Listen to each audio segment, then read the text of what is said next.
আসসালামু আলাইকুম রহমতুল্লাহ। এটা হচ্ছে আমাদের ফার্মের সামনের যে রাস্তাটা, এই রাস্তাটা। আর আমাদের ফার্মের সামনের যে মাটির রাস্তাটা, এই মাটির রাস্তার পাশে আমাদের এই ফার্মটি তৈরি করা হয়েছে। এটা হচ্ছে লোকে রায়পুরা থানা, নরসিংদী জেলা, হাটুভাঙ্গা গ্রাম।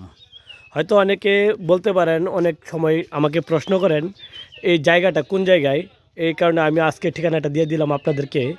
আর এখানে আমরা যে মুরগি বিক্রি করে ফেলছি, আর এই ডিব্বাগুলো এখানে না আমরা খাবার পটগুলো এখানে রাখলাম। আর এটা হচ্ছে লেগে আমাদের একটি জেনারেটার। এটা জেনারেটারটা লেগে আপনার লেগে 8.5 কিলো। আর এখান থেকে আমরা ক্যাপাসিটি নিতে পারি লেগে 8 কিলো। আর আমরা আজকে ডিব্বাগুলোকে, পটগুলোকে একসাথে জমিয়ে রাখছি, এগুলোকে ওয়াশ করা হবে। আর এটা হচ্ছে লেগে আমাদের ফার্মের ভিতরের সাইড।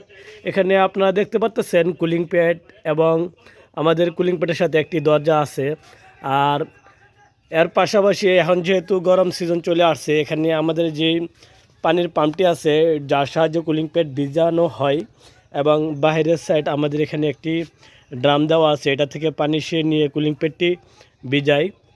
আর এখানে হচ্ছে হলো গিয়া আমাদের যে চেঞ্জার মেশিন, এবং আমাদের যে আপনার কন্ট্রোল বক্স একে বলা হয়। এটা টেম্পারেচার 2টা মিটার দেওয়া আছে, এবং ভিতরে একটি টাইমার দেওয়া আছে। আর এটা হচ্ছে লাগে আমাদের 6 কিলো ইনভার্টার মেশিন, যার সাহায্যে হলো গিয়া আপনার সোলার ইনভার্টার বলা হয় তাকে। যার সাহায্যে আমরা হলো গিয়া পুরা ফার্মটি কন্ট্রোলিং করে এই 4টি ব্যাটারির সাহায্যে, এবং এটা গিয়ে যে গোয়াড ইনভার্টার, এটার সাহায্যে কারেন্ট চলে গেলে। আর আমরা কিভাবে মাছাগুলো পরিষ্কার করি এটা আপনাদেরকে আমরা দেখাইতেছি। আর এখানে আমরা পর্দা ম্যানেজমেন্টের জন্য একটি জিনিস ব্যবহার করেছি, এটা আপনারা হয়তো অনেকে দেখতে পারতেছেন, এটাকে বলা হয় হুইন্স। এর সাহায্যে আমরা পর্দাগুলোকে নিচে এবং উপরে আপ ডাউন করি। আর আমরা এখন চলে আসলাম ঘরের ভিতরে। ঘরের ভিতরের সাইডটি হলো গিয়ে এখন বর্তমানে আমরা হলো গিয়ে আগের দিন এই হুইল পাউডার দিয়ে পুরা শেডটিকে আমরা ভিজিয়ে দিয়েছি। হুইল পাউডার দিয়ে ভিজিয়ে দেওয়ার পরে এখন আজকে আমরা আসলাম ভিতরে এই কিছু কাজ করার জন্য। আর যেহেতু গিয়া এখন বর্তমানে পানি দিয়া ধোয়াধুয়ির কাজ, একটু ভিতরে আমরা এখনও পর্দা মেলি নাই, কারণ পর্দা মেলে আমরা আসলে কোনো কাজ কাম করি না, পর্দা সবসময় গিয়া অফ থাকে। আর এখানে হচ্ছে গিয়া আমরা যে ডামটি এটা ভর্তি করে নিয়েছি। এই ডামটির ভিতরে একটি পাইপ দেওয়া আছে। এই পাইপটি হচ্ছে গিয়ে আপনার যে গান স্প্রে মেশিনটি, যার সাহায্যে আমরা পুরাটি গড় ধৌত করি। এই যে মনে গিয়ে আপনারা দেখতে পারতেছেন, এখানে মানে ভিতর প্রচুর পরিমাণে লেগে মুরগির বিষটা লেগে থাকে, এবং ভিতরের সাইডে এগুলো নেটের মধ্যে, নেটের বা বারের মধ্যে, এই লোহার বারগুলোর মধ্যে প্রচুর পরিমাণে লেগে মুরগির বিষটা লেগে থাকে। যেন বিষটাগুলো না লেগে থাকে, এই কারণে আমরা এই ফার্মটি ঠিকঠাক মতো না ইউজ করতে হয়।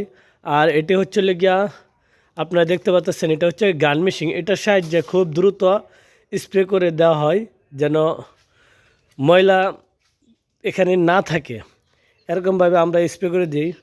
পুরোপুরি ঘরটিকে ওয়াশ করতে হবে, কারণ হলো গিয়া ঘর যদি পুরোপুরি ওয়াশ না করা হয় ঠিকঠাক মতনে, এবং ঘর যদি ঠিকঠাক মতনে জীবাণুনাশক দিয়ে স্প্রে না করা হয়, তাহলে ধরেন এই সেটের একটি জীবাণু থাকে, যা আগের সেট আমরা যে সেটে মুরগি লালন পালন করছি, ওই সেটে যদি কোনো রোগবালা থাকে, তাহলে ওই রোগবালাগুলো পরের সেটে যে আমরা এটার সম্মুখীন ফেস করতে হয়, যেন আমরা সামনে পরবর্তী সেটে যে এই রোগটি আমরা না করতে পারি, মানে এই রোগটি যেন আমরা সামনে আমাদের না আসে।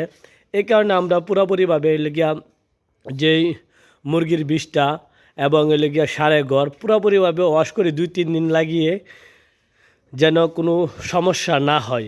আর এখানে গিয়া যে ফ্যানগুলো দেওয়া আছে আপনারা দেখতে পাচ্ছেন, এই ফ্যানগুলো 1 মাস চলার পরে প্রচুর পরিমাণে ময়লা হয়।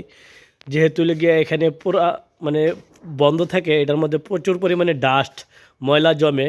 এই ফ্যান যেন ঠিকঠাক মতনে চলে, তার জন্য আবার এই ময়লাগুলো পরিষ্কার করে দেওয়া হয়। আর আপনারা দেখতে পাচ্ছেন এই ফ্যানের মধ্যে প্রচুর পরিমাণে ময়লা আছে। এই ফ্যানটি আমাদের এই সাইডে কম চলা হয়েছে। আর এখানে এই মাঝখানে আমাদের একটি ফ্যান আছে, এটা প্রচুর পরিমাণে ময়লা ময়লা জমছে এখানে, এই যে আপনারা দেখতে পাচ্ছেন এই ময়লাগুলো সুন্দরভাবে এবং হুইল পাউডার দিয়ে ভালো করে ধৌত করতে হবে। আর যদি ভালো করে না ধৌত করা হয়, এই পাখার মধ্যে প্রচুর পরিমাণে ময়লা লেগে থাকে। এই ময়লার কারণে আসলে আমরা অনেক সময় এই সমস্যার সম্মুখীন হইতে, মানে ফ্যান ঘুরবে কম, বাতাস নিবে কম, মোটর পুড়ে যাওয়ার সম্ভাবনা আছে। এই কারণে এই ময়লা যেন আসলে না থাকে এদিকেও খেয়াল করতে হবে। আর ফার্মটি ঠিক মতনে ঠিকঠাক মতনে আমরা পরিষ্কার করে এবং টিমসেন বা যে কোনো জীবাণুনাশক দিয়ে ভালোভাবে স্প্রে করে পরে ফার্মটিকে আপনারা মানে পরিষ্কার করে পরবর্তীতে ফার্মটি শুকিয়ে চুন দিয়ে মুরগি ছাড়তে হবে, মুরগির বাচ্চা ছাড়তে হবে। আসসালামু আলাইকুম, আপনারা ভালো থাকবেন আর আমাদের জন্য দোয়া করবেন। ইনশাল্লাহ আমরা পরবর্তীতে সেটে সাকসেসফুল হতে পারি। আর আমরা এই সেটে আলহামদুলিল্লাহ মোটামুটি একটা ভালো অঙ্কের বেনিফিট পাইছি, এটা আপনাদেরকে আজকে জানালাম না।